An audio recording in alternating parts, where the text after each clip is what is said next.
अक्का, या माळा कुठे सोडायच्या आहेत पण? नानी, अहो माळा नाही, गजरे बनवताय ना तुम्ही सगळ्यांसाठी. नमाला पाहुणे बघायला येणार आहेत म्हणून माळा कशाला? काय लग्न लावून द्यायचंय का त्यांचं माळा घालून? सॉरी, विसरले मी.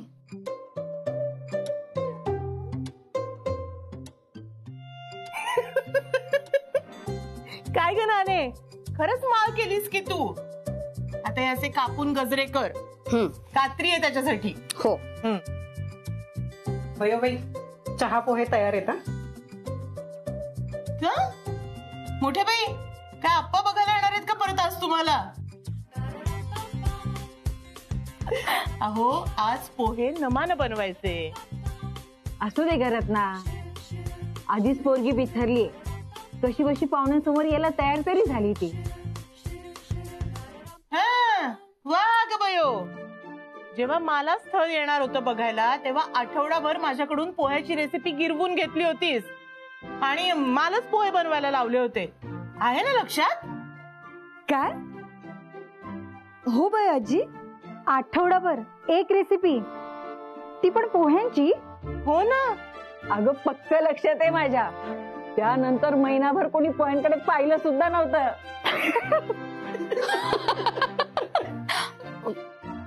बयो. मग आठवडाभर शिकून सुद्धा नाही जमलं का? अगं हिचं पाय स्वयंपाक घरात राहील तर ना. हिला अजिबात स्वयंपाक करायला आवडत नव्हतं. स्वयंपाकाच्या नावाने नुसती बोंब होती. अगं मला तर भीतीच वाटत होती की हिनं बनवलेलं काही खाता येत नाही म्हणून सासरची माहेरी पाठवता की काय. अगं हिला स्वयंपाक येईपर्यंत सुरुवातीचे काही दिवस जावे बापूंनी कसे काढलेत हे नवालाच म्हणायचं. अहो मग काय करणार भाऊजी, रत्नाक्कांची कटकट ऐकण्यापेक्षा त्यांच्या हातचं बनवलेलं कसं बस जेवण बरं असं म्हणत असतील ते. नाने, तू गजऱ्याकडे लक्ष दे, नाही तर परत माळ बनवून ठेवशील. आणि बयो, तेव्हा नव्हतं येत स्वयंपाक बनवता, पण आता चांगला येतोय ना. अगं माझ्या हातचं जेवण जेवून आमचे हे हाताची बोट साठत बसतात. आहेस कुठे? हो, मग आम्हाला पण टेस्ट करायचंय. मी काय म्हणते रत्नाक्का, आज रात्रीचं जेवण तुम्हीच बनवता का? वा ग वा. आणि तुम्ही काय करणार? नुसत्या बसणार ठमकाया? तुम्ही सुना आहे ना, वाटच बघा मला कसं कामाला लावता येईल आणि तुम्हाला कसं निवांत बसता येईल याची. रत्ना, आता तुला स्वयंपाक खरंच चांगला जमतो. अगं तेव्हा जमत नव्हता, पण नमाचं तसं नाहीये ना. तिला छान जमतोय स्वयंपाक, म्हणून काही काळजी नाही. म्हणून तिने आज पोहे नाही बनवले तरी काही हरकत नाही ना.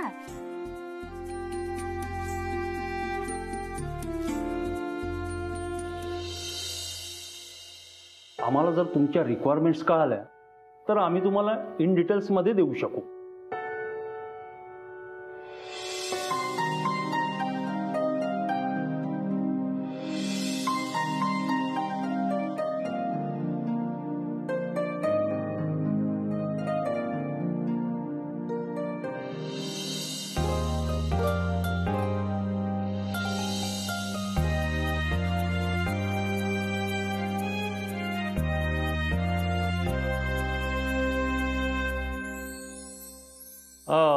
युवराज सर, मग डील फायनल करायची का? युवराज, अरे सर तुझ्या उत्तराची वाट बघतोय. सर काय म्हणाला तुम्ही? त्या डील विषयी आपण आता चर्चा केली ते नक्की समजू ना मी. म्हणजे त्याचं पेपर वर्क करायला घेतो. नाही, शी काही नका करू. अरे युवराज, अरे चांगली डील आहे, हो सांगून टाक ना. अरे सिद्धार्थ, आधी आदितीशी तर बोलू. आम्ही आदिती मॅडमच्या आधी बोलू, त्यानंतर तुम्हाला फायनल काय ते कळू. Excuse me sir. युवराज, अरे आदितीला सांगायची काय गरज आहे? अरे बघ ना, म्हणजे मशिनरीचे जे काही पार्ट्स आहेत तेवढे स्वस्तात मिळणार आहेत का? नाही ना. अरे चांगली डील आहे सर. Deal okay. सिद्धार्थ थांब. डील कितीही चांगली असली तरी फायनल डिसिजन घेण्याचा अधिकार फक्त अदितीचा आहे. सर प्लीज तुम्ही या. आमचा जो काही निर्णय होईल ना तो आम्ही तुम्हाला कळवू. Okay fine. तुम्ही आपसात डिस्कस करा आणि मग मला कळवा. No problem.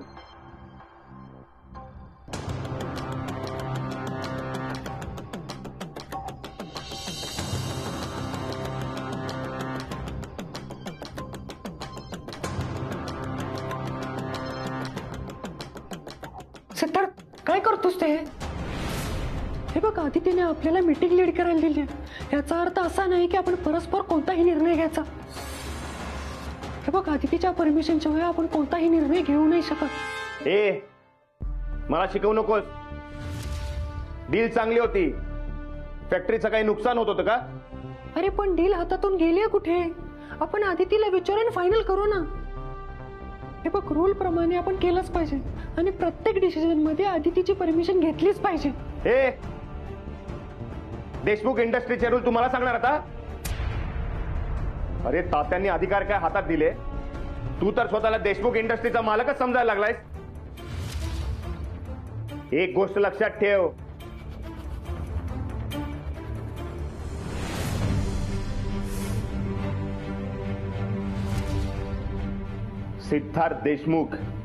सिद्धार्थ देशमुख नाव आहे माझं.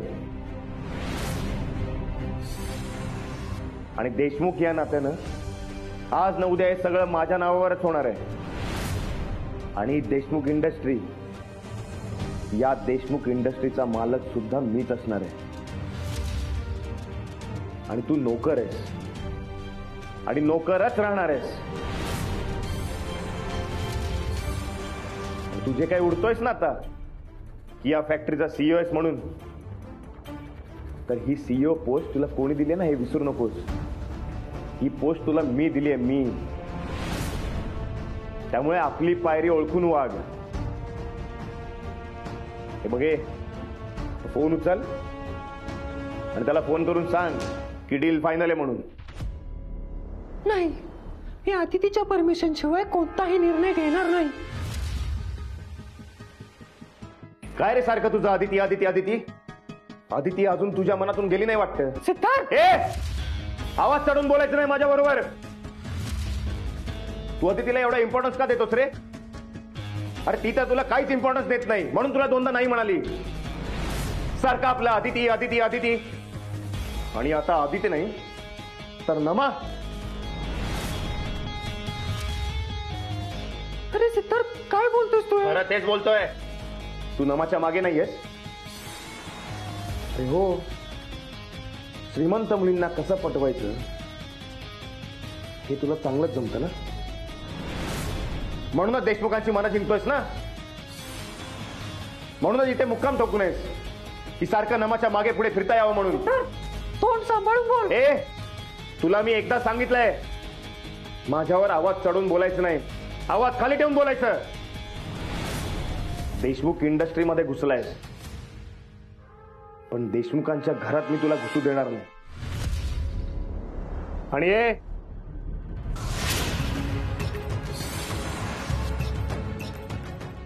परत जर नमाकडे नजर वर करून बघितलंस ना तर तुझं काय होईल हे तुला पण कळणार नाही. आता तरी तुला कळलं असेल ना की सिद्धार्थ देशमुख काय आहे. लक्षात ठेवायचं, कळलं?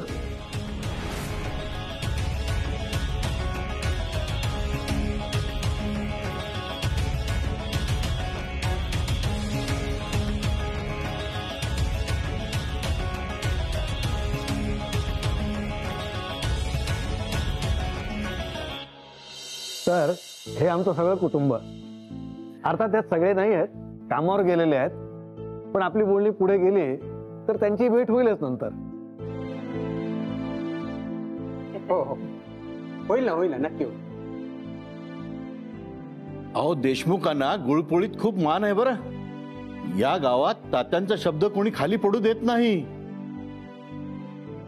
अहो यांच्या या एकत्र कुटुंबाचा सगळ्यांना हेवा वाटतो. अहो एवढं मोठं कुटुंब एका घरात गुण्या गोविंदाने नांदतं. अहो अशा संस्कारी एकत्र कुटुंबात वाढलेली आहे नमा. खूप गुणी मुलगी आहे हो. अहो तात्या, मुलगा सुद्धा खूप गुणी आहे बरं का. अहो डबल ग्रॅज्युएट आहे आणि स्वतःच्या घरचा बिझनेसही सांभाळतो. छान छान, वा वा. नमा शांत झाली असेल का? बघून येते, नाहीतर पुन्हा खोलीत एकटी रडत असेल.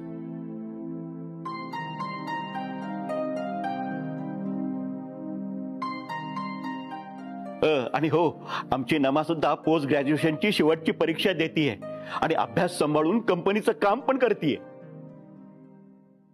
नमा अगं, खाली किती कौतुक करतात तुझं.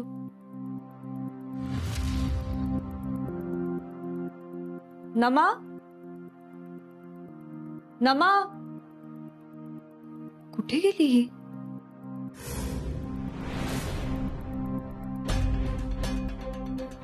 नमा,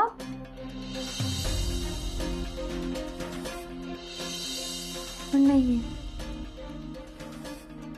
गेली कुठे? तिची इच्छा नाहीये म्हणून एकटीच नाराज होऊन रडत बसली असेल कुठेतरी. पण कुठे?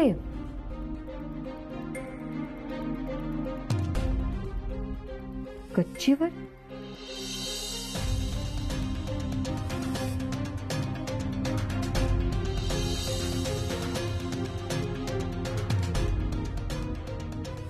हे काय?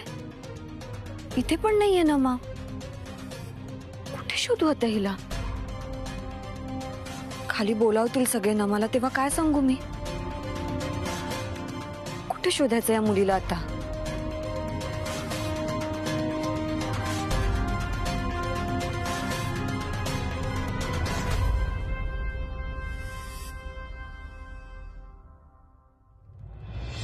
परत जर नमाकडे नजर वर करून बघितलंस ना, तर तुझं काय होईल हे तुला पण कळणार नाही.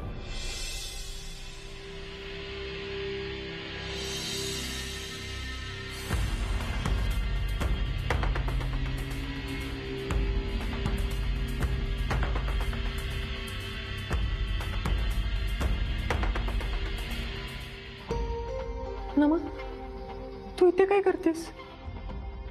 घरी पाहुणे येणार आहेत ना? का घरच्यांना तुझी काळजी वाटत असेल? तू जा.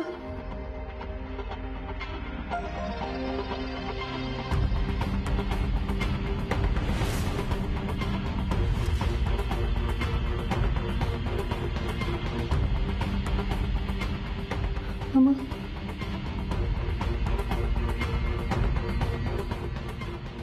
का? तुझ्या बघण्याचा कार्यक्रम आहे ना, तिकडे माझं काय का?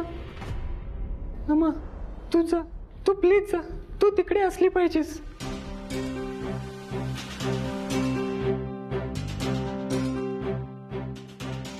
हे समजवलं म्हणून तू तयार झालीस, म्हणून मी तिकडे असलं पाहिजे.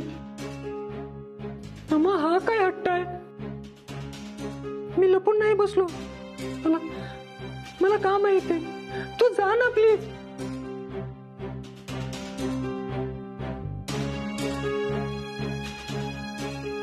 मी नाही येऊ शकत. मला नाही पाहायचं तुझं लग्न ठरताना.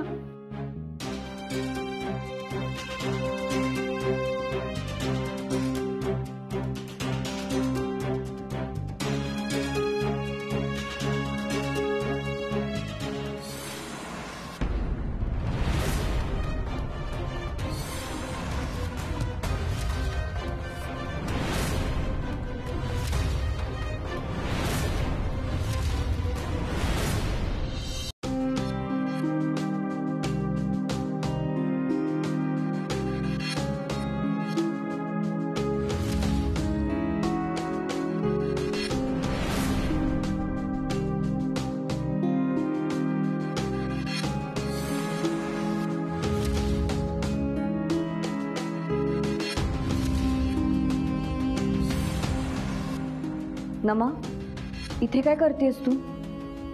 घरी सगळे वाट बघतायत तुझी. चल माझ्या बरोबर.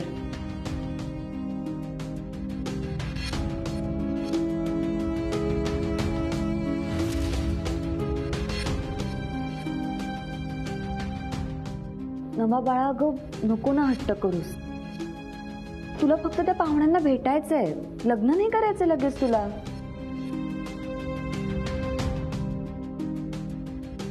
दुसऱ्या कोणाबरोबरच लग्न करणार नाहीयेस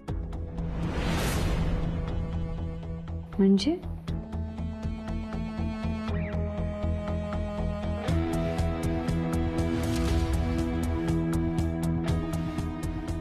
तुझं युवराजवर प्रेम आहे.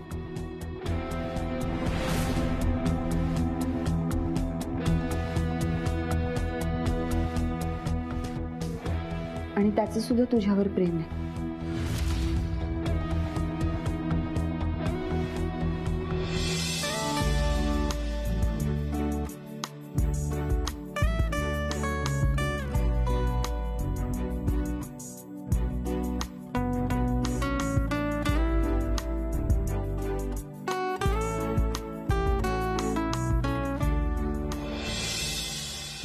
काय? अगं पण मग हे आधी का नाही सांगितलंस? आता हे जे काही घरी पाहुणे आलेत बघायला ते सुद्धा आले नसते ना मग. काय रे युवराज, तू तरी सांगायचंस ना. उलट तूच हिला सकाळी सांगत होतास की बघून घे स्थळ. का? तुझं प्रेम आहे ना नमावर?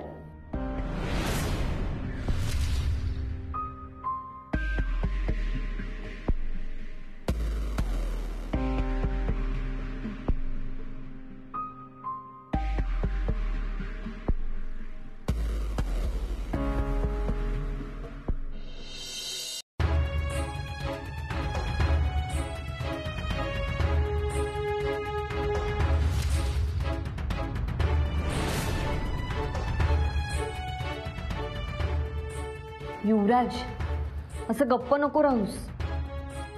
ती काहीतरी विचारते तुला. तुमचं प्रेम आहे ना एकमेकांवर? म्हणजे तुला ती आवडत नाहीये? मग इतके दिवस तिची काळजी घेणं, तिला स्पेशल फील होईल असं जे काही वागलास ते काय होतं?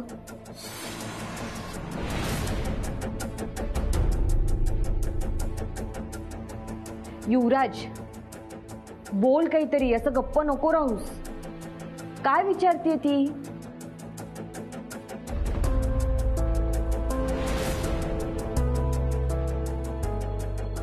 नमा बाळा, शांत हो. आपण ना युवराजशी नंतर शांतपणे बोलूया. हे बघ, आता ना आपण घरी जायला हवं. रूम मध्ये नाहीयेस तू हे कळलं असेल सगळ्यांना. सगळे शोधत असतील तुला, घाबरले असतील ना सगळे. तू आता तिथे असणं जास्त महत्वाचं आहे नमा.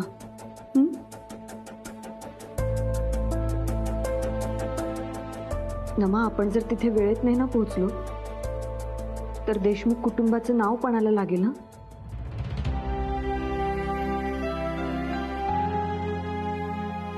चल.